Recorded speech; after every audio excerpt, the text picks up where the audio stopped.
بسم اللہ الرحمن الرحیم۔ ایک بڑے جھگڑے کا فیصلہ۔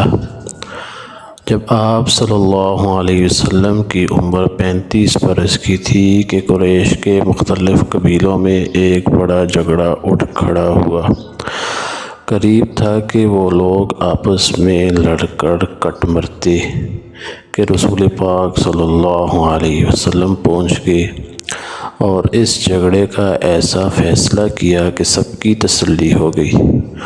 ہوا کچھ یوں کہ قریش نے کعبہ کی پرانی عمارت کو گرا کر اسے نئے سرے سے بنانا شروع کیا، کیونکہ پرانی عمارت بار بار سیلاب آنے کی وجہ سے بہت کمزور ہو چکی تھی۔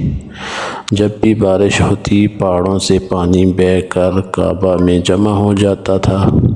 کچھ دنوں میں نئی عمارت کی دیواریں اتنی اونچی ہو گئیں کہ جہاں پرانی دیواروں میں حجر اسود لگا ہوا تھا۔ حجر اسود کا مطلب ہے کالا پتھر۔ یہ پتھر حضرت ابراہیم علیہ السلام نے اپنے ہاتھوں سے کعبہ کی دیوار میں لگایا تھا، اور عرب کے لوگ اس کو بہت متبرک سمجھتے تھے۔ مسلمانوں کے نزدیک بھی یہ مقدس پتھر ہے۔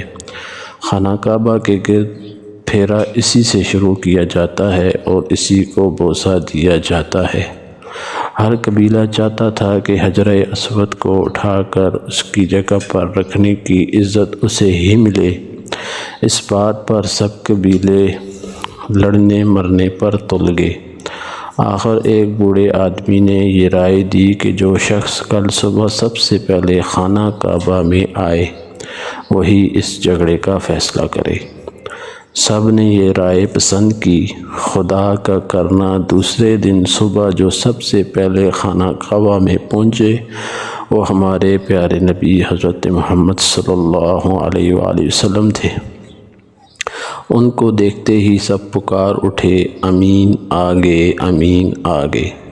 آپ نے اس جھگڑے کا حال سنا اور پھر یہ کیا کہ ایک چادر منگائی اور حجر اسود کو اس میں رکھا، اور پھر ہر قبیلے کے سردار سے کہا کہ وہ اس چادر کا ایک کونا پکڑ کر اسے اٹھائے۔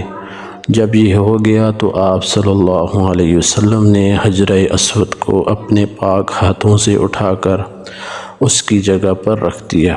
اس طرح سب خوش ہو گئے اور ایک بڑے جھگڑے کا فیصلہ ہو گیا۔